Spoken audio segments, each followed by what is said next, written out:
मैं टॉयलेट का बोर्ड दिखा रहा शुरुआत दे विच ही। ये असल च टॉयलेट का बोर्ड नहीं है, इत्थे गुरु घर होया करदा सी। उस गुरु घर नूं ढाह के उन्होंने, मैं अपने वीडियो दे विच कहा भी थोड़ी हिक ते टॉयलेट बनाया उन्होंने गुरु घर ढाह के।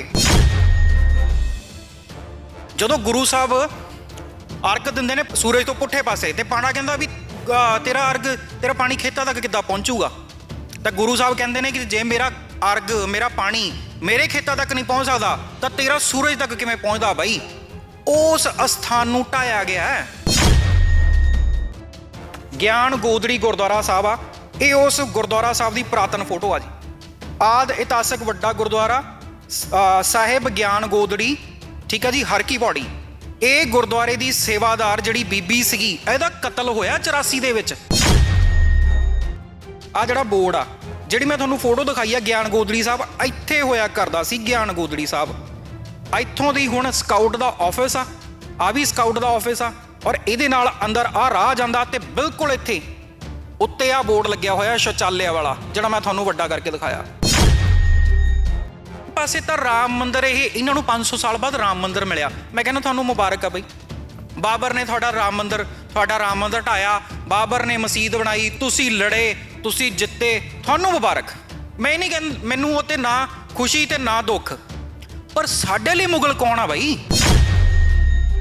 एक पासे तुसीं कहने हो सिख साडे भरा ने, सिख साडे वास्ते लड़े ने, सिख मुगलों नाल लड़े ने, एक पासे तो तुसीं ये गल्लां कहने हो, दूजे पासे तुसीं पहले पातशाह दा गुरुद्वारा ढाह के बैठे हो, वो भी तुहाडे हर की पौड़ी दे अंदर ही, जिथे जिथे राज ही तुहाडा चलदा। उत्तराखंड दे च राज इन्हां दा ना, तुहाडे राज दे अंदर तुसीं साडे गुरुद्वारे ढाह रहे हो।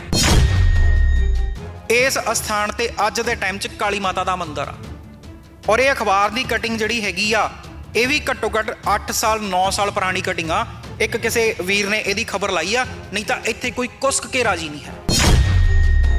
सड़क दे विच 4 लत्तां वाला एक टेबल पिया, एक स्टूल पिया, उहदे उत्ते ग्रंथ साहब जी पए आ, उत्ते रुमालियां दी गट्ठड़ पई आ, नाल गुरु ग्रंथ साहब जी दे वो शस्त्र पए ने जिहड़े उत्थे प्रकाश हुंदे ने। इस देश दे अंदर वो कुछ हो रहा। ਵੱਡੇ ਵੱਡੇ ਉਹ ਵੀ ਲੋਕ ਨੇ ਜਿਹੜੇ ਆਪਣੇ ਆਪ ਨੂੰ ਪੰਥਕ ਹੋਣ ਦਾ ਦਾਅਵਾ ਕਰਦੇ ਆ। ਕਦੇ ਉਹ ਲੋਕ ਇਸ ਜਿਹੜੇ ਗੁਰਧਾਮ ਉਜਾੜੇ ਜਾ ਰਹੇ ਨੇ ਜਾਂ ਉਜਾੜੇ ਗਏ ਨੇ, ਉਹਨਾਂ ਦੀ ਗੱਲ ਕਿਉਂ ਨਹੀਂ ਕਰਦੇ ਫਿਰ? ਤੇ ਤੁਸੀਂ ਇਹ ਕਹਿੰਦੇ ਹੋ ਵੀ ਇਹ ਗੱਲ ਨਹੀਂ ਕਰਦੇ। ਪੁਰਖੀਆਂ ਖਾਂਦੇ ਨੇ, ਲਿਫਾਫੇ ਖਾਂਦੇ ਨੇ, ਉਹਨਾਂ ਦੇ ਪੂਛਾਂ ਹਲਾਉਂਦੇ ਨੇ ਉਹਨਾਂ ਦੇ ਮੂਹਰੇ। TV 84 ਦੇ ਨਾਲ ਜੁੜੇ ਹੋ, ਮੈਂ ਰਜਿੰਦਰ ਸਿੰਘ। ਜੇ ਗੱਲ ਕੀਤੀ ਜਾਵੇ ਤਾਂ ਸਿੱਖ ਦੇ ਵੱਲੋਂ ਅਰਦਾਸ ਕੀਤੀ ਜਾਂਦੀ ਹੈ ਕਿ ਜਿਨ੍ਹਾਂ ਗੁਰਧਾਮਾਂ ਤੋਂ ਖਾਲਸਾ ਪੰਥ ਨੂੰ ਵਿਛੋੜਿਆ ਗਿਆ ਹੈ, ਤਿਨਾਂ ਦੇ ਦਰਸ਼ਨ ਦੀਦਾਰ ਬਖਸ਼ੋ। ਪਰ ਮੌਜੂਦਾ ਸਮੇਂ ਦੇ ਵਿੱਚ ਜੇ ਗੱਲ ਕੀਤੀ ਜਾਵੇ ਤਾਂ ਭਾਰਤ ਦੇ ਵਿੱਚ ਕੁਝ ਅਜਿਹੇ ਗੁਰੂ ਘਰ ਨੇ, ਇਤਿਹਾਸਕ ਗੁਰੂ ਘਰ ਨੇ, ਜਿਹੜੇ ਗੁਰੂ ਸਾਹਿਬ ਦੇ ਜੀਵਨ ਦੇ ਨਾਲ ਸੰਬੰਧ ਰੱਖਦੇ ਨੇ, ਪਰ ਉਹਨਾਂ ਤੋਂ ਕਿਤੇ ਨਾ ਕਿਤੇ ਸਿੱਖ ਪੰਥ ਨੂੰ ਵਿਛੋੜਿਆ ਜਾ ਰਿਹਾ ਹੈ। ਪਿਛਲੇ ਦਿਨਾਂ ਦੇ ਵਿੱਚ ਉਹਨਾਂ ਜਗ੍ਹਾਵਾਂ ਦੇ ਉੱਪਰ ਜਾ ਕੇ, ਉਹਨਾਂ ਪਾਵਨ ਅਸਥਾਨਾਂ ਦੇ ਉੱਪਰ ਜਾ ਕੇ ਖੋਜ ਕੀਤੀ ਜਾਂਦੀ ਹੈ, ਤਾਂ ਉਸ ਖੋਜ ਦੇ ਵਿੱਚ ਕੀ ਸਾਹਮਣੇ ਆਉਂਦਾ ਕਿ ਜਿਹੜੇ ਗੁਰਦੁਆਰਾ ਸਾਹਿਬ ਗੁਰੂ ਸਾਹਿਬਾਨ ਦੇ ਨਾਲ ਸੰਬੰਧਿਤ ਸੀ, ਉਹਨਾਂ ਨੂੰ ਢਾਹ ਕੇ ਮਲੀਆ ਮੇਟ ਕਰਕੇ ਉਹਨਾਂ ਦੇ ਉੱਪਰ ਜਿਹੜਾ ਸੀ ਆਪਣੇ ਆਪਣੇ ਅਸਥਾਨ ਉਸਾਰੇ ਜਾਂਦੇ ਨੇ। ਇਸੇ ਨੂੰ ਲੈ ਕੇ ਗੱਲਬਾਤ ਕਰਾਂਗੇ, ਕਿਹੜੇ ਗੁਰੂ ਘਰ ਨੇ, ਕਿਹੜੇ ਲੋਕਾਂ ਦੇ ਵੱਲੋਂ किस तरीके दे नाल ढाह के उत्थे किस तरीके दे कारोबार शुरू किए जाते हैं, तो जिहड़ा शख्स उत्थों जाके पूरी रिसर्च करके लैके आए ने, भगत सिंह दुआबी सिख एक्टिविस्ट ने, उन्हां दे नाल गलबात करांगे। बाई जी सब तो पहला स्वागत है। सत श्री अकाल जी। बाई जी सब तो पहला मुढ़ले रूप दे विच सवाल है, असल दे विच किहड़े गुरुद्वारा साहब ने जिहड़े सिख धर्म दे नाल संबंध रखते हैं, पर उन्हां नूं ढाह के मलीआ मेट करके उन्हां दे उपर अपने निजी कारोबार सने ते जिहड़े होर धार्मिक स्थान उसारे जा रहे हैं, असल दे विच किहड़े गुरु घर ने? देखो, मैं गलबात की शुरुआत दे विच ही मैं दसदा, मैं गोलमोल या लपेट के रेशम दे विच गल नहीं करनी, मैं बिल्कुल खरी रखांगा। तैनूं एज इट इज़ खरीओ चलाओ, जिद्दां दे लफ्ज़ होणगे चुभने चाहिए ने। हुण आह तुसीं गुरु घर पुछया भी कित्थे ते किहड़े गुरु घर, आ कैमरामैन जे दिखा सकण, आ टॉयलेट आ, मैं टॉयलेट का बोर्ड दिखा रहा शुरुआत दे विच ही। ये असल च टॉयलेट का बोर्ड नहीं आ, इत्थे गुरु घर होया करदा सी। उस गुरु घर नूं ढाह के उन्होंने, मैं अपने वीडियो दे विच कहा भी थोड़ी हिक ते टॉयलेट बनाया उन्होंने गुरु घर ढाह के। हुण किहड़ा गुरु घर ढाया गया? गुरु घर ढाया गया जी।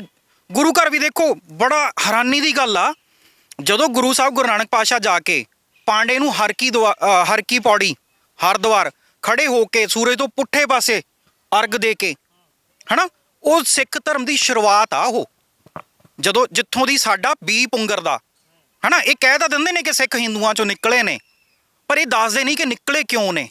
ਜਦੋਂ ਗੁਰੂ ਸਾਹਿਬ ਅਰਗ ਦਿੰਦੇ ਨੇ ਪੁੱਠੇ ਪਾਸੇ ਸੂਰਜ ਨੂੰ, ਸੂਰਜ ਤੋਂ ਪੁੱਠੇ ਪਾਸੇ, ਤੇ ਪਾਂਡਾ ਕਹਿੰਦਾ ਵੀ ਤੇਰਾ ਅਰਗ, ਤੇਰਾ ਪਾਣੀ ਖੇਤਾਂ ਤੱਕ ਕਿੱਦਾਂ ਪਹੁੰਚੂਗਾ। ਤਾਂ ਗੁਰੂ ਸਾਹਿਬ ਕਹਿੰਦੇ ਨੇ ਕਿ ਜੇ ਮੇਰਾ ਅਰਗ, ਮੇਰਾ ਪਾਣੀ ਮੇਰੇ ਖੇਤਾਂ ਤੱਕ ਨਹੀਂ ਪਹੁੰਚ ਸਕਦਾ ਤਾਂ ਤੇਰਾ ਸੂਰਜ ਤੱਕ ਕਿਵੇਂ ਪਹੁੰਚਦਾ ਬਾਈ। ਉਸ ਅਸਥਾਨ ਨੂੰ ਢਾਇਆ ਗਿਆ ਹੈ, ਉਸ ਅਸਥਾਨ ਨੂੰ ਮਲੀਆਮੇਟ ਕੀਤਾ ਗਿਆ ਹੈ। ਕੱਲ ਨੂੰ ਤੁਸੀਂ ਆਪਣੇ ਜਵਾਕਾਂ ਨੂੰ ਦੱਸੋਗੇ ਕਿੱਦਾਂ ਕਿ ਬਾਬਾ ਗਿਆ ਕਿੱਥੇ ਸੀ, ਹੈਨਾ। 84 ਦੇ ਵਿੱਚ ਮੈਂ ਤੁਹਾਨੂੰ ਦਿਖਾਵਾਂ, ਇਹ ਗਿਆਨ ਗੋਦੜੀ ਗੁਰਦੁਆਰਾ ਸਾਹਿਬ ਆ। ਇਹ ਉਸ ਗੁਰਦੁਆਰਾ ਸਾਹਿਬ ਦੀ ਪੁਰਾਤਨ ਫੋਟੋ ਆ ਜੀ। ਆਦ ਇਤਿਹਾਸਕ ਵੱਡਾ ਗੁਰਦੁਆਰਾ ਸਾਹਿਬ ਗਿਆਨ ਗੋਦੜੀ, ਠੀਕ ਆ ਜੀ, ਹਰ ਕੀ ਪੌੜੀ। ਇਹ ਗੁਰਦੁਆਰੇ ਦੀ ਸੇਵਾਦਾਰ ਜਿਹੜੀ ਬੀਬੀ ਸੀਗੀ, ਇਹਦਾ ਕਤਲ ਹੋਇਆ 84 ਦੇ ਵਿੱਚ। ਇਹਦਾ ਕਤਲ ਕਰਨ ਤੋਂ ਬਾਅਦ ਇਹ ਜਿਹੜੀ ਜਗ੍ਹਾ ਆ, ਤੁਸੀਂ ਦੇਖੋ, ਇੱਕ ਨਾ ਇਦਾਂ ਲੱਗਦਾ ਕਿ ਜਿੱਦਾਂ ਦੁਕਾਨ ਹੋਵੇ। ਅਸਲ 'ਚ ਉੱਥੇ ਹਰ ਕੀ ਪੌੜੀ ਨਾ ਇਦਾਂ ਹੀ ਬਿਲਡਿੰਗ ਜਿਹੜੀਆਂ ਬਣੀਆਂ ਹੋਈਆਂ, ਉੱਥੇ ਦੁਕਾਨਾਂ ਬਣੀਆਂ ਹੋਈਆਂ। ਹੁਣ ਮੈਂ ਤੁਹਾਨੂੰ ਅੱਜ ਦੇ ਟਾਈਮ 'ਚ ਇੱਥੇ ਕੀ ਆ, ਜਿਹੜਾ ਸ਼ਖਸ ਨਜ਼ਰ ਆ ਰਿਹਾ ਕਿੱਥੇ ਬੈਠਾ ਹੋਇਆ ਨਜ਼ਰ ਆ ਰਿਹਾ? ਇਹ ਗੁਰੂ ਸਾਹਿਬ ਦੀ ਤਾਬਿਆ ਬੈਠਾ ਹੋਇਆ ਜੀ। ਇਹ ਹਿੰਦੂ ਪਰਿਵਾਰ ਸੀਗਾ, ਗੁਰੂ ਘਰ ਦੀ ਸੇਵਾ ਕਰਦੇ ਸੀ, ਸਿੰਧੀ ਸੀਗੇ ਇਹ। ਆਪਾਂ ਜਾਣਦੇ ਹਾਂ ਸਿੰਧੀ ਗੁਰੂ ਸਾਹਿਬ ਦੀ ਸੇਵਾ ਕਰਦੇ ਨੇ। ਇਹ ਸਿੰਧੀ ਪਰਿਵਾਰ ਸੀਗਾ। ਗੁਰੂ ਸਾਹਿਬ ਦਾ ਪ੍ਰਕਾਸ਼ ਆ ਤੁਸੀਂ ਜੇ ਦੇਖੋ ਤਾਂ ਆਹ ਪਾਲਕੀ ਸਾਹਿਬ ਆ। ਪਾਲਕੀ ਸਾਹਿਬ 'ਚ 2 ਪ੍ਰਕਾਸ਼ ਨੇ। ਆਹ ਬੀਬੀ ਬੈਠੀ ਹੋਈ ਆ, ਇਹ ਉਹਦੀ ਕਹਿੰਦੇ ਨੇ ਕਿ ਮੁੱਖ ਸੇਵਾਦਾਰ ਸੀ। ਇਸ ਦਾ ਕਤਲ ਕੀਤਾ ਗਿਆ, ਜਗ੍ਹਾ ਇਹਦੇ ਨਾਮ ਤੇ ਸੀ। ਤੇ ਇਸ ਦਾ ਕਤਲ ਕਰਨ ਤੋਂ ਬਾਅਦ ਅੱਜ ਦੇ ਟਾਈਮ 'ਚ ਜੋ ਹਾਲਾਤ ਨੇ, ਉਹ ਹਾਲਾਤ ਮੈਂ ਜਿਹੜਾ ਤੁਹਾਨੂੰ ਸ਼ੁਰੂ 'ਚ ਦਿਖਾਇਆ, ਇੱਥੇ ਆਹ ਬੋਰਡ ਲਾਇਆ ਹੋਇਆ ਜੀ ਇਹਨਾਂ ਨੇ। ਤੇ ਇੱਥੇ ਬਣਿਆ ਕੀ ਹੋਇਆ ਉਹ ਦਿਖਾਣਾ। ਇਹ ਸਰਕਾਰ ਵੀ ਇਹਦੇ ਵਿੱਚ ਇਨਵੋਲਵ ਆ। ਮੇਰੇ ਵੀਡੀਓ ਦੇ ਵਿੱਚ ਵੀ ਜੇ ਤੁਸੀਂ ਦੇਖੋਗੇ, ਆਹ ਜਿਹੜਾ ਤੁਹਾਨੂੰ ਦਿਖ ਰਿਹਾ ਭਾਰਤੀ ਸਕਾਊਟ ਗਾਈਡ ਉੱਤਰਾਖੰਡ, ਆਹ ਜਿਹੜਾ ਬੋਰਡ ਆ, ਜਿਹੜੀ ਮੈਂ ਤੁਹਾਨੂੰ ਫੋਟੋ ਦਿਖਾਈ ਆ ਗਿਆਨ ਗੋਦੜੀ ਸਾਹਿਬ, ਇੱਥੇ ਹੋਇਆ ਕਰਦਾ ਸੀ ਗਿਆਨ ਗੋਦੜੀ ਸਾਹਿਬ। ਇੱਥੋਂ ਦੀ ਹੁਣ ਸਕਾਊਟ ਦਾ ਆਫਿਸ ਆ, ਆ ਵੀ ਸਕਾਊਟ ਦਾ ਆਫਿਸ ਆ, ਔਰ ਇਹਦੇ ਨਾਲ ਅੰਦਰ ਆਹ ਰਾਹ ਜਾਂਦਾ ਤੇ ਬਿਲਕੁਲ ਇੱਥੇ ਉੱਤੇ ਆਹ ਬੋਰਡ ਲੱਗਿਆ ਹੋਇਆ ਸ਼ੌਚਾਲਿਆ ਵਾਲਾ, ਜਿਹੜਾ ਮੈਂ ਤੁਹਾਨੂੰ ਵੱਡਾ ਕਰਕੇ ਦਿਖਾਇਆ। ਠੀਕ ਆ ਜੀ। ਹੁਣ ਇਸ ਲੈਵਲ ਤੇ ਜਾ ਕੇ ਇੱਕ ਪਾਸੇ ਤਾਂ ਰਾਮ ਮੰਦਿਰ, ਇਹ ਇਹਨਾਂ ਨੂੰ 500 ਸਾਲ ਬਾਅਦ ਰਾਮ ਮੰਦਿਰ ਮਿਲਿਆ। ਮੈਂ ਕਹਿੰਦਾ ਤੁਹਾਨੂੰ ਮੁਬਾਰਕ ਆ ਬਈ। ਬਾਬਰ ਨੇ ਤੁਹਾਡਾ ਰਾਮ ਮੰਦਿਰ ਢਾਇਆ, ਬਾਬਰ ਨੇ ਮਸਜਿਦ ਬਣਾਈ, ਤੁਸੀਂ ਲੜੇ, ਤੁਸੀਂ ਜਿੱਤੇ, ਤੁਹਾਨੂੰ ਮੁਬਾਰਕ। ਮੈਂ ਨਹੀਂ ਕਹਿੰਦਾ, ਮੈਨੂੰ ਉਹ ਤੇ ਨਾ ਖੁਸ਼ੀ ਤੇ ਨਾ ਦੁੱਖ। ਪਰ ਸਾਡੇ ਲਈ ਮੁਗਲ ਕੌਣ ਆ ਬਾਈ? ਸਾਡੇ ਲਈ ਮੁਗਲ ਤੁਸੀਂ ਹੋ। ਇੱਕ ਪਾਸੇ ਤਾਂ ਤੁਸੀਂ ਕਹਿੰਦੇ ਹੋ ਕਿ ਤੁਹਾਡਾ 9 ਮਾਸ ਦਾ ਰਿਸ਼ਤਾ ਸਾਡੇ ਨਾਲ, ਇੱਕ ਪਾਸੇ ਤੁਸੀਂ ਕਹਿੰਦੇ ਹੋ ਸਿੱਖ ਸਾਡੇ ਭਰਾ ਨੇ, ਸਿੱਖ ਸਾਡੇ ਵਾਸਤੇ ਲੜੇ ਨੇ, ਸਿੱਖ ਮੁਗਲਾਂ ਨਾਲ ਲੜੇ ਨੇ। ਇੱਕ ਪਾਸੇ ਤਾਂ ਤੁਸੀਂ ਇਹ ਗੱਲਾਂ ਕਹਿੰਦੇ ਹੋ, ਦੂਜੇ ਪਾਸੇ ਤੁਸੀਂ ਪਹਿਲੇ ਪਾਤਸ਼ਾਹ ਦਾ ਗੁਰਦੁਆਰਾ ਢਾਹ ਕੇ ਬੈਠੇ ਹੋ, ਉਹ ਵੀ ਤੁਹਾਡੇ ਹਰ ਕੀ ਪੌੜੀ ਦੇ ਅੰਦਰ ਹੀ, ਜਿੱਥੇ ਰਾਜ ਹੀ ਤੁਹਾਡਾ ਚੱਲਦਾ। ਉੱਤਰਾਖੰਡ ਦੇ ਵਿੱਚ ਰਾਜ ਇਹਨਾਂ ਦਾ ਨਾ, ਤੁਹਾਡੇ ਰਾਜ ਦੇ ਅੰਦਰ ਤੁਸੀਂ ਸਾਡੇ ਗੁਰਦੁਆਰੇ ਢਾਹ ਰਹੇ ਹੋ। ਔਰ ਉਹ ਨਿਹੰਗ ਜਿਹੜਾ ਉੱਥੇ ਜਾ ਕੇ ਲੰਗਰ ਲਗਾ ਰਿਹਾ ਹੈ। ਮੈਂ ਅਸਲ 'ਚ ਇਹ ਸਾਰੀ ਖੋਜ ਮੈਂ ਸ਼ੁਰੂ ਹੀ ਉਦੋਂ ਕੀਤੀ ਸੀ ਜਦੋਂ ਉਹਨੇ ਇਹ ਕਿਹਾ ਨਾ ਕਿ ਮੈਂ ਜੀ ਉੱਥੇ ਜਾ ਰਿਹਾ ਲੰਗਰ ਲਗਾਉਣ। ਮੈਨੂੰ ਇਹ ਚੀਜ਼ ਬੜੀ ਚੁੱਭੀ ਸੀ, ਸੱਚੀ ਕਹਾਂ, ਮੈਨੂੰ ਬੜੀ ਚੁੱਭੀ ਸੀ ਵੀ ਯਾਰ ਇੱਕ ਪਾਸੇ ਦਿੱਲੀ ਦੇ ਵਿੱਚ ਇੱਕ ਗੁਰਦੁਆਰਾ ਸਾਹਿਬ ਦੇ ਅੰਦਰ, ਆਪਾਂ ਸਾਰੇ ਜਾਣਦੇ ਹਾਂ ਉਸ ਕਹਾਣੀ ਨੂੰ, ਕਿ ਗੁਰੂ ਘਰ ਦੇ ਸਾਹਮਣੇ ਸਾਡੀਆਂ ਧੀਆਂ ਭੈਣਾਂ ਨੂੰ ਰਾਤ ਭਰ ਨੰਗੀਆਂ ਕਰਕੇ ਬਿਠਾਇਆ ਗਿਆ। ਦਿਨ ਜਦੋਂ ਸੂਰਜ ਚੜ੍ਹਿਆ, ਰਾਤ ਉਹਨਾਂ ਦੇ ਕੱਪੜੇ ਫੂਕਤੇ, ਦਿਨ ਜਦੋਂ ਚੜ੍ਹਿਆ ਤੇ ਉਹਨਾਂ ਨੇ ਖੂਹ ਦੇ ਵਿੱਚ ਛਾਲ ਮਾਰੀ। ਅਣਗਿਣਤ ਧੀਆਂ ਭੈਣਾਂ ਸਾਡੀਆਂ ਉੱਥੇ ਮਰੀਆਂ ਨੇ। ਉਹਨਾਂ ਨੇ ਆਪਣੇ ਆਪ ਨੂੰ ਮਤਲਬ ਖਤਮ ਕੀਤਾ।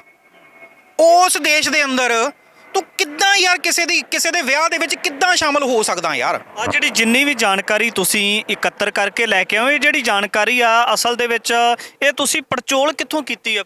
ਮੈਂ ਜੀ ਦੇਖੋ, ਤੁਸੀਂ ਜਾਣਦੇ ਹੋ ਮੈਂ ਪੱਤਰਕਾਰੀ ਵਾਲਾ ਜਿਹੜਾ ਕੰਮ ਕਰਦਾ ਹੈਗਾ। ਪੱਤਰਕਾਰੀ ਵੀ ਮੈਨੂੰ ਇਸ ਲਈ ਕਰਨੀ ਪੈਂਦੀ ਹੈ ਕਿਉਂਕਿ ਪੱਤਰਕਾਰੀ ਇੱਕ ਬੋਲਣ ਦੀ ਖੁੱਲ੍ਹ ਦੇ ਦਿੰਦੀ ਆ। ਠੀਕ ਹੈ ਜੀ। ਤੇ ਬੋਲਣ ਦੀ ਅਸਲ 'ਚ ਤਾਂ ਮੈਂ ਐਕਟਿਵਿਸਟ ਹੈਗਾ, ਬੜੇ ਲੰਬੇ ਟਾਈਮ ਤੋਂ ਕੰਮ ਕਰ ਰਿਹਾ। ਇਹ ਜਿਹੜੀ ਜਾਣਕਾਰੀ ਹੈਗੀ ਆ, ਇਹ ਕਰੀਬਨ ਇੱਕ ਨਹੀਂ, ਘੱਟੋ ਘੱਟ 5-7 ਗੁਰੂ ਘਰਾਂ ਦੀ ਜਾਣਕਾਰੀ ਆ। ਜਾਣਕਾਰੀ ਸ਼ੁਰੂ ਹੁੰਦੀ ਆ 17 'ਚ, ਜਦੋਂ ਗੁਰੂ ਨਾਨਕ ਪਾਤਸ਼ਾਹ ਜੀ ਦਾ ਇੱਕ ਹੋਰ ਗੁਰਦੁਆਰਾ ਢਾਇਆ ਜਾਂਦਾ। ਉਹ ਗੁਰਦੁਆਰਾ ਹੈਗਾ ਜਦੋਂ ਗੁਰੂ ਸਾਹਿਬ ਸਿੱਕਮ ਪਹੁੰਚਦੇ ਨੇ। ਸਿੱਕਮ ਦੀ ਜਿਹੜੀ ਉਹ ਲੇਕ ਹੈਗੀ, ਉਹ ਉੱਤੇ ਵੱਡੀ ਲੇਕ ਆ, ਉੱਥੇ ਦੇ ਲੋਕ ਗੁਰੂ ਸਾਹਿਬ ਨੂੰ ਬੇਨਤੀ ਕਰਦੇ ਨੇ ਕਿ ਸਾਨੂੰ ਇੱਥੇ ਪੀਣ ਦੇ ਪਾਣੀ ਦੀ ਬਹੁਤ ਕਿੱਲਤ ਆ। ਤਾਂ ਗੁਰੂ ਸਾਹਿਬ ਦੇਖੋ, ਚਮਤਕਾਰ ਗੁਰੂ ਸਾਹਿਬ ਨੇ ਬਹੁਤ ਕੀਤੇ ਨੇ। ਗੁਰੂ ਸਾਹਿਬ ਨੇ ਪੱਥਰ ਰੋਕਿਆ ਆ। ਪੱਥਰ ਸਾਹਿਬ ਗੁਰਦੁਆਰਾ ਦੀ ਵੀ ਗੱਲ ਆਊਗੀ ਇਹਦੇ ਵਿੱਚ। ਗੁਰੂ ਸਾਹਿਬ ਦੇ ਕਿਹੜੇ ਐਸੇ ਗੁਰੂ ਘਰ ਨੇ ਜਿਹੜੇ ਇਹਨਾਂ ਨੇ ਮਤਲਬ ਮਟੀਆ ਮੇਟ ਕੀਤੇ ਨੇ। ਗੁਰੂ ਸਾਹਿਬ ਨੇ ਜਦੋਂ ਉਸ ਝੀਲ ਦੇ ਵਿੱਚ ਡਾਂਗ ਮਾਰੀ ਆ, ਉਹ ਪੂਰੀ ਝੀਲ ਜੰਮੀ ਹੋਈ ਆ, ਪਰ ਉਹਦਾ ਇੱਕ ਕੋਨਾ ਜਿਹੜਾ ਆ, ਉਸ ਕੋਨੇ ਨੂੰ ਤੁਸੀਂ ਜਾ ਕੇ ਦੇਖੋਗੇ, ਉਹ ਚਾਹੇ ਜਿੰਨੀ ਮਰਜ਼ੀ ਬਰਫ਼ ਪੈ ਜੇ, ਜੋ ਮਰਜ਼ੀ ਹੋ ਜੇ, ਉਹ ਜੰਮਦਾ ਨਹੀਂ। ਸਿੱਕਮ ਦੇ ਲੋਕ ਉੱਥੋਂ ਦੀ ਪਾਣੀ ਪੀਂਦੇ ਨੇ। ਉਸ ਸਥਾਨ ਦਾ ਨਾਮ ਹੈਗਾ ਗੁਰਦੁਆਰਾ ਡਾਂਗਮਾਰ ਸਾਹਿਬ। ਤੁਸੀਂ ਦੇਖੋ, ਉਸ ਗੁਰਦੁਆਰਾ ਸਾਹਿਬ ਨੂੰ ਕਬਜ਼ਾ ਕਰਨ ਵਾਸਤੇ ਇਹਨਾਂ ਨੇ ਇੱਕ ਨਕਲੀ ਸੰਤ ਘੜਤਾ, ਉਹਦਾ ਨਾਮ ਰੱਖਤਾ ਡੋਂਗਮਾਰ। ਉਸ ਦਾ ਸਥਾਨ ਕਹਿ ਕੇ ਉੱਥੋਂ ਦੀ ਗੁਰੂ ਗ੍ਰੰਥ ਸਾਹਿਬ ਜੀ ਚੱਕਿਆ ਇਹਨਾਂ ਨੇ। ਉਸ ਸਥਾਨ ਤੋਂ ਥੱਲੇ ਇੱਕ ਹੋਰ ਗੁਰੂ ਘਰ ਹੈਗਾ, ਗੁਰਦੁਆਰਾ ਚੁੰਗਥਾਮ। ਗੁਰੂ ਗ੍ਰੰਥ ਸਾਹਿਬ ਜੀ ਦਾ ਮੈਂ ਅੱਜ ਉਹ ਫੋਟੋਆਂ ਮੈਨੂੰ ਮੇਰੀ ਆਈਡੀ 'ਚੋਂ ਮਿਲੀਆਂ ਨਹੀਂ, ਜੇ ਤੁਸੀਂ ਉਹ ਫੋਟੋਆਂ ਦੇਖੋ, ਇੱਕ ਟੇਬਲ ਸੜਕ ਦੇ ਉੱਤੇ ਪਿਆ, ਉਸ ਟੇਬਲ ਦੇ ਉੱਤੇ ਗੁਰੂ ਗ੍ਰੰਥ ਸਾਹਿਬ ਜੀ ਪਏ ਨੇ। ਲਫ਼ਜ਼ ਬੜੇ ਕੈੜੇ ਨੇ, ਬੜੇ ਅੰਦਰ ਪੜਨਗੇ ਲਫ਼ਜ਼। ਸੜਕ ਦੇ ਵਿੱਚ 4 ਲੱਤਾਂ ਵਾਲਾ ਇੱਕ ਟੇਬਲ ਪਿਆ, ਇੱਕ ਸਟੂਲ ਪਿਆ, ਉਹਦੇ ਉੱਤੇ ਗ੍ਰੰਥ ਸਾਹਿਬ ਜੀ ਪਏ ਆ, ਉੱਤੇ ਰੁਮਾਲਿਆਂ ਦੀ ਗੱਠੜ ਪਈ ਆ, ਨਾਲ ਗੁਰੂ ਗ੍ਰੰਥ ਸਾਹਿਬ ਜੀ ਦੇ ਉਹ ਸ਼ਸਤਰ ਪਏ ਨੇ ਜਿਹੜੇ ਉੱਥੇ ਪ੍ਰਕਾਸ਼ ਹੁੰਦੇ ਨੇ। ਇਸ ਦੇਸ਼ ਦੇ ਅੰਦਰ ਉਹ ਕੁਝ ਹੋ ਰਿਹਾ, ਤੇ ਇਹ ਨਿਹੰਗ ਜਿਹੜਾ ਆ, ਇਹ ਕਹਿੰਦਾ ਮੈਂ 8ਵੀਂ ਪੀੜ੍ਹੀ ਆ, ਜਾ ਕੇ ਉੱਥੇ ਲੰਗਰ ਲਾਉਂਦਾ। ਉਹ ਤੂੰ ਉੱਥੇ ਜਾ ਕੇ ਚੱਲ ਠੀਕ ਆ, ਤੂੰ ਲਾ ਲੰਗਰ, ਤੂੰ ਇੱਥੇ ਕਦੋਂ ਗੱਲ ਕਰੇਗਾ? ਜਿਨ੍ਹਾਂ ਦੇ ਆਪਣੇ ਘਰ ਦੇ 70 ਵਿਸ਼ੇ ਹੋਣ, ਉਹ ਬਗਾਨੇ ਦੇ ਵਿਆਹ 'ਚ ਜਾ ਕੇ ਨੱਚਦੇ ਹੁੰਦੇ ਨੇ। ਮੰਨਦੇ ਹੋ ਤੁਸੀਂ ਉਹਨੂੰ ਆਪਣਾ ਆ? ਮੈਂ ਉਦਣ ਅਯੋਧਿਆ ਜਿਹੜਾ ਗਿਆ ਨਾ, ਜਿਹੜਾ ਤੁਸੀਂ ਉਹ ਵੀਡੀਓ ਦੇਖਿਆ, ਮੈਂ ਅਯੋਧਿਆ ਗਿਆ, ਸਪੈਸ਼ਲੀ ਮੈਂ ਗਿਆ ਸੀ ਇਹਦੇ ਨਾਲ ਉੱਥੇ ਗੱਲ ਕਰਨ। ਮੇਰਾ ਜੀ ਸੀਗਾ, ਚਾਹੇ ਉੱਥੇ ਜੋ ਮਰਜ਼ੀ ਹੋਵੇ। ਉਹ ਵੀਡੀਓ ਮੈਨੂੰ ਬਾਅਦ 'ਚ ਤਾਂ ਕਰਨਾ ਪਿਆ ਕਿਉਂਕਿ ਇਹਨੇ ਮੇਰਾ ਫੋਨ ਨਹੀਂ ਚੱਕਿਆ। ਮੇਰਾ ਬੜਾ ਚਾਅ ਸੀ ਮੈਨੂੰ ਵੀ ਇੱਕ ਵਾਰੀ ਮੈਂ ਉਸੇ ਧਰਤੀ ਤੇ ਜਾ ਕੇ ਖੜ ਕੇ ਉਹਦੇ ਨਾਲ ਇਹੀ ਗੁਰੂ ਘਰ ਦਿਖਾ ਕੇ ਗੱਲ ਕਰਾਂ ਵੀ ਤੂੰ ਇਹ ਦੱਸ ਵੀ ਤੂੰ ਇੱਥੇ ਆ ਕਿੱਦਾਂ ਗਿਆ? ਤੂੰ ਬਗਾਨੇ ਵਿਆਹ ਦੇ 'ਚ ਨੱਚਣ ਕਿੱਦਾਂ ਆ ਗਿਆ? ਉਹਨਾਂ ਦਾ ਵਿਆਹ ਹੈਗਾ, ਪਰ ਤੇਰੇ ਘਰ ਤਾਂ 70 ਵਿਸ਼ੇ ਆ ਨਾ। ਇੱਥੇ ਵੱਡੇ ਵੱਡੇ ਉਹ ਵੀ ਲੋਕ ਨੇ ਜਿਹੜੇ ਆਪਣੇ ਆਪ ਨੂੰ ਪੰਥਕ ਹੋਣ ਦਾ ਦਾਅਵਾ ਕਰਦੇ ਆ। ਕਦੇ ਉਹ ਲੋਕ ਇਸ ਜਿਹੜੇ ਗੁਰਧਾਮ ਉਜਾੜੇ ਜਾ ਰਹੇ ਨੇ ਜਾਂ ਉਜਾੜੇ ਗਏ ਨੇ, ਉਹਨਾਂ ਦੀ ਗੱਲ ਕਿਉਂ ਨਹੀਂ ਕਰਦੇ ਫਿਰ? ਇੱਕ ਨਾ ਸੋਸ਼ਲ ਮੀਡੀਆ ਤੇ ਇੱਕ ਵੀਡੀਓ ਚੱਲ ਰਹੀ ਹੈ, ਇੱਕ ਸਿੰਘ ਸਾਹਿਬ ਉਹਦੇ 'ਚ ਗੱਲ ਕਰਦੇ ਨੇ, ਜਦੋਂ ਇੱਕ ਹਿੰਦੂ ਲੀਡਰ ਦਰਬਾਰ ਸਾਹਿਬ ਆਉਂਦਾ ਆ, ਤੇ ਉਹ ਆ ਕੇ ਕਹਿੰਦਾ ਆ ਕਿ ਸਿੱਖ ਜਿਹੜਾ ਆ ਉਹ ਹਿੰਦੂਆਂ ਦਾ ਹਿੱਸਾ ਨੇ। ਤਾਂ ਇੱਕ ਰਾਗੀ ਸਾਹਿਬ ਨੇ, ਉਹਨਾਂ ਦੀ ਨੈਕਸਟ ਡੇ ਡਿਊਟੀ ਹੁੰਦੀ ਹੈ ਲਾਈਵ ਕੀਰਤਨ ਦੀ, ਤਾਂ ਉਹ ਉੱਥੇ ਕਬੀਰ ਸਾਹਿਬ ਜੀ ਦਾ ਜਿਹੜਾ ਇੱਕ ਸ਼ਬਦ ਹੈਗਾ, ਨਾ ਹਮ ਹਿੰਦੂ ਨਾ ਮੁਸਲਮਾਨ, ਅੱਲਾ ਰਾਮ ਕੇ ਪਿੰਡ ਪ੍ਰਾਣ, ਉਹ ਕਹਿੰਦੇ ਮੈਂ ਇਹ ਲਾਈਵ ਦੇ ਵਿੱਚ ਚਲਾਇਆ, ਮੈਂ ਲਾਈਵ ਦੇ ਵਿੱਚ ਪੜ੍ਹਿਆ, ਤੇ ਉਹਦੇ ਵਿੱਚ ਫਿਰ ਉਹਨਾਂ ਨੇ ਪ੍ਰਮਾਣ ਲਾਏ ਨੇ। ਠੀਕ ਆ ਜੀ। ਤੇ ਉਹਨਾਂ ਦਾ ਇਹ ਕਹਿਣਾ ਕਿ ਇਸ ਤੋਂ ਬਾਅਦ ਮੈਨੂੰ ਮੈਨੇਜਰ ਦੇ ਦਫ਼ਤਰ ਦੇ ਵਿੱਚ ਬੁਲਾਇਆ ਗਿਆ, ਤੇ ਮੈਨੇਜਰ ਇਹ ਕਹਿੰਦਾ ਵੀ ਤੂੰ ਇਹ ਲਫ਼ਜ਼, ਇਹ ਸ਼ਬਦ ਕਿਉਂ ਲਾਇਆ? ਮੈਨੂੰ ਆਡਵਾਨੀ ਦਾ ਫੋਨ ਆਇਆ। ਆਡਵਾਨੀ ਨੇ ਬਾਦਲ ਨੂੰ ਫੋਨ ਕੀਤਾ, ਤੇ ਬਾਦਲ ਹੋਣਾ ਨੇ ਮੈਨੂੰ ਫੋਨ ਕੀਤਾ। ਇਹ ਦਰਬਾਰ ਸਾਹਿਬ ਦੇ ਅੰਦਰ ਸ਼ਬਦ ਪੜਨ ਤੇ ਆਡਵਾਨੀ ਫੋਨ ਕਰਦਾ ਬਾਦਲ ਨੂੰ। ਇਹ ਉਹਨਾਂ ਦੇ ਸਿੰਘ ਸਾਹਿਬ ਦੇ ਲਫ਼ਜ਼ ਨੇ। ਜੇ ਵੀਡੀਓ ਕਹੋਗੇ ਮੈਂ ਵੀਡੀਓ ਦੇ ਦਾਂਗਾ, ਜਿਹਨੂੰ ਵੀਡੀਓ ਚਾਹੀਦਾ ਹੋਵੇ ਮੇਰੇ ਤੋਂ ਵੀਡੀਓ ਲੈ ਲਿਓ। ਭਗਤ ਸਿੰਘ ਮੇਰਾ ਨਾਮ ਆ, ਸਾਰੇ ਜਾਣਦੇ ਨੇ। ਹੁਣ ਤੁਸੀਂ ਸੋਚੋ ਕਿਸ ਕਦਰ ਕੰਟਰੋਲ ਆ, ਤੇ ਤੁਸੀਂ ਇਹ ਕਹਿੰਦੇ ਹੋ ਵੀ ਇਹ ਗੱਲ ਨਹੀਂ ਕਰਦੇ। ਬੁਰਕੀਆਂ ਖਾਂਦੇ ਨੇ, ਲਿਫਾਫੇ ਖਾਂਦੇ ਨੇ, ਉਹਨਾਂ ਦੇ ਪੂਛਾਂ ਹਿਲਾਉਂਦੇ ਨੇ ਉਹਨਾਂ ਦੇ ਮੂਹਰੇ। ਦਾਦੂਵਾਲ ਸਾਹਿਬ ਤੇ ਗੱਲ ਕਰਦੇ ਰਹੇ, ਉੱਥੇ ਜਾਂਦੇ ਰਹੇ। ਦਾਦੂਵਾਲ ਸਾਹਿਬ ਦੀ ਗੱਲ, ਦਾਦੂਵਾਲ ਸਾਹਿਬ ਤੁਸੀਂ ਇਹ ਦੇਖੋ ਕਿ ਦਾਦੂਵਾਲ ਸਾਹਿਬ, ਆ ਜਿਹੜਾ ਮੈਂ ਗੱਲ ਕਰ ਰਿਹਾ ਗਿਆਨ ਗੋਦੜੀ ਸਾਹਿਬ ਦੀ, ਤੁਸੀਂ ਦੇਖੋ ਇਹ ਨਿਉ-ਵਾਸ ਵਾਲੇ ਜਿਹੜੇ ਰਿਸ਼ਤੇ ਦੀ ਗੱਲ ਕਰਦੇ ਨੇ, ਇਸ ਜਗ੍ਹਾ ਦਾਦੂਵਾਲ ਸਾਹਿਬ ਗਏ ਨੇ ਮੇਰੇ ਖਿਆਲ ਨਾਲ 17 ਜਾਂ 18 ਦੇ ਵਿੱਚ। ਉਹਨਾਂ ਨੇ ਕਿਹਾ ਕਿ ਆਪਾਂ ਉੱਥੇ ਜਾਵਾਂਗੇ ਤੇ ਆਪਾਂ ਜਾ ਕੇ ਉੱਥੇ ਧਰਨਾ ਲਾਵਾਂਗੇ। ਉਹ ਫੋਟੋਜ਼ ਮੈਂ ਤੁਹਾਨੂੰ ਦਿਖਾਵਾਂ ਜੇ। ਉਹ ਫੋਟੋਜ਼ ਦਾਦੂਵਾਲ ਸਾਹਿਬ ਜਦੋਂ ਉੱਤਰਾਖੰਡ ਪਹੁੰਚਦੇ ਨੇ, ਤੁਸੀਂ ਹੈਰਾਨ ਹੋਵੋਗੇ। 800 ਤੋਂ ਵੱਧ ਪੁਲਿਸ ਵਾਲਾ ਬੰਦਾ, ਆਹ ਫੋਟੋ ਤੁਸੀਂ ਦੇਖੋ ਜ਼ਰਾ, ਹੈਨਾ, 800 ਤੋਂ ਵੱਧ ਪੁਲਿਸ ਵਾਲਾ ਬੰਦਾ ਖੜਿਆ ਦਾਦੂਵਾਲ ਸਾਹਿਬ ਨੂੰ ਘੇਰ ਕੇ। ਉਹਨਾਂ ਨੂੰ 5 ਕਹਿੰਦੇ ਨੇ ਕੰਪਨੀਆਂ ਲੱਗੀਆਂ ਨੇ ਮਿਲਟਰੀ ਦੀਆਂ, ਉਹਨਾਂ ਨੂੰ ਉੱਥੇ ਜਾਣ ਨਹੀਂ ਦਿੱਤਾ ਗਿਆ। ਕਿਉਂ ਬਈ? ਅਸੀਂ ਤਾਂ ਤੁਹਾਡੇ ਨੌ ਮਾਸ ਵਾਲੇ ਰਿਸ਼ਤੇਦਾਰ ਆ ਨਾ, ਅਸੀਂ ਤਾਂ ਤੁਹਾਡੇ ਵਾਸਤੇ ਲੜੇ ਆ ਨਾ, ਮੁਗਲਾਂ ਵਾਸਤੇ। ਅਸੀਂ ਤਾਂ ਗਜਨੀ ਦੇ ਬਾਜ਼ਾਰ 'ਚੋਂ ਜਾ ਕੇ ਛੜਾ ਕੇ ਲਿਆਏ ਆ ਨਾ, ਅਸੀਂ ਤਾਂ ਤੁਹਾਡੇ ਵੱਡੇ ਭਰਾ ਆ ਨਾ। ਤੇ ਫਿਰ ਵੱਡਾ ਭਰਾ ਜੇ ਆਪ ਦੇ ਗੁਰੂ ਦੇ ਅਸਥਾਨ ਤੇ ਹੀ ਜਾਣਾ ਚਾਹੁੰਦਾ ਆ, ਤੇ ਤੁਸੀਂ ਮਿਲਟਰੀ ਲਾਉਂਦੇ ਹੋ। 5 ਕੰਪਨੀਆਂ ਮਿਲਟਰੀ ਦੀਆਂ, 500-700 ਜਣਾ ਪੁਲਿਸ ਵਾਲਾ ਤੁਸੀਂ ਲਾਉਂਦੇ ਹੋ ਕਿ ਅਸੀਂ ਗੁਰੂ ਨਾਨਕ ਦੇ ਸਥਾਨ ਤੇ ਨਾ ਜਾ ਸਕੀਏ। ਇਸ ਦੇਸ਼ 'ਚ ਫਿਰ ਇੱਕ ਨਿਹੰਗ ਮੂੰਹ ਚੱਕ ਕੇ ਜਾ ਕੇ ਉੱਥੇ ਲੰਗਰ ਲਾਉਂਦਾ? ਦੁਰ ਫਿੱਟੇ ਮੂੰਹ ਯਾਰ, ਇਹ ਨਿਹੰਗ ਦੇ ਜੰਮਣ ਵਾਲਿਆਂ ਦੇ। ਇਹ ਨਹੀਂ ਤੁਹਾਨੂੰ ਡੈਫੋਮੇਸ਼ਨ ਦਾ ਭੇਜਿਆ ਨਾ ਨੋਟਿਸ, ਦੁਆਬੀ ਨੂੰ ਭੇਜ ਡੈਫੋਮੇਸ਼ਨ ਦਾ ਨੋਟਿਸ। ਆ ਲੜੀਏ ਕੋਰਟ ਦੇ ਵਿੱਚ, ਪੁੱਛੀਏ ਫਿਰ ਤੈਨੂੰ ਇੱਕ ਵਾਰੀ, ਤੂੰ ਔਨ ਰਿਕਾਰਡ ਆ ਤਾਂ ਸਹੀ। ਡੈਫਾਮੇਸ਼ਨ ਗਿੱਦੜ ਪਰਚੀਆਂ, ਤੂੰ ਆ ਇੱਕ ਵਾਰੀ ਵੀਰਵਾਲ ਨੂੰ ਆ ਡੈਫਾਮੇਸ਼ਨ, ਤੇਰੇ ਨਾਲ ਗੱਲ ਕਰਾਂਗੇ, ਕੋਰਟ 'ਚ ਕਰਾਂਗੇ। ਉਸ ਤੋਂ ਬਾਅਦ ਹਾਲੇ ਤਾਂ ਮੈਂ 2 ਗੁਰਦੁਆਰਿਆਂ ਦੀ ਗੱਲ ਕੀਤੀ ਆ। ਮੇਰੇ ਖਿਆਲ ਨਾਲ ਦਰਸ਼ਕਾਂ ਦੇ ਅੰਦਰ ਧੂ ਪੈਂਦੀ ਹੋਣੀ, ਤੁਹਾਡੇ ਵੀ ਅੱਖਾਂ 'ਚੋਂ ਦਿਖ ਰਿਹਾ, ਤੁਹਾਡੇ ਅੰਦਰ ਧੂ ਪੈ ਰਹੀ ਹੈ ਇਸ ਚੀਜ਼ ਦੀ। ਕਿੰਨੇ ਕੁ ਗੁਰਦੁਆਰਾ ਸਾਹਿਬ ਨੇ ਗਿਣਤੀ? ਅੰਤਹੀਨ ਨੇ ਜੀ, ਅੰਤਹੀਨ ਨੇ। ਮੁਗਲਾਂ ਨੇ ਇਹਨਾਂ ਦੇ ਮੰਦਿਰ ਢਾਏ, ਇਹ ਅੱਜ ਤੱਕ ਰੋਂਦੇ ਨੇ, 500 ਸਾਲ ਹੋ ਗਏ ਨੇ, ਹੈਨਾ। ਇਹ ਖੂਨ ਦੇ ਅੰਜੂ ਰੋਂਦੇ ਨੇ। ਤਾਂ ਸਾਡੇ ਤਾਂ ਮੁਗਲ ਤੁਸੀਂ ਬਣੇ ਬੈਠੇ ਹੋ। ਆਹ ਗੁਰਦੁਆਰਾ ਇਤਿਹਾਸਕ ਗੁਰਦੁਆਰਾ, ਜਦੋਂ ਗੁਰੂ ਸਾਹਿਬ 52 ਰਾਜਿਆਂ ਨੂੰ ਛੁਡਾ ਕੇ ਲੈ ਕੇ ਆਏ ਨੇ। ਆਹ ਬੋਰਡ ਪੜੋ ਇੱਥੇ, ਇਹ ਅਖਬਾਰ ਦੀ ਕਟਿੰਗ ਆ। ਗੁਰਦੁਆਰੇ ਦੇ ਅੰਦਰ ਗੁਰੂ ਸਾਹਿਬ ਦੇ ਉਹ ਪਊਏ ਸੀਗੇ, ਪਊ ਕਹਿੰਦੇ ਨੇ ਖੜਾਵਾਂ ਨੂੰ। ਗੁਰੂ ਸਾਹਿਬ ਜਦੋਂ 52 ਰਾਜਿਆਂ ਨੂੰ ਛੁਡਾ ਕੇ ਉਸ ਕਿਲੇ ਤੋਂ, ਪਹਾੜੀ ਤੋਂ ਨੀਚੇ ਉਤਰੇ ਨੇ, ਤਾਂ ਲੋਕਲ ਸੰਗਤ ਨੇ ਇਹ ਕਿਹਾ ਕਿ ਗੁਰੂ ਸਾਹਿਬ ਅਸੀਂ ਤਾਂ ਚਾਹੇ ਜੇਲ੍ਹ 'ਚ ਸੀ, ਤੁਸੀਂ ਤੁਹਾਡੇ ਦਰਸ਼ਨ ਕਰਦੇ ਸੀਗੇ, ਤੇ ਹੁਣ ਤੁਸੀਂ ਜਾ ਰਹੇ ਹੋ ਤਾਂ ਸਾਨੂੰ ਘੱਟੋ ਘੱਟ ਕੋਈ ਨਿਸ਼ਾਨੀ ਦੇ ਕੇ ਜਾਓ, ਅਸੀਂ ਕਿੱਥੇ ਦਰਸ਼ਨ ਕਰਾਂਗੇ।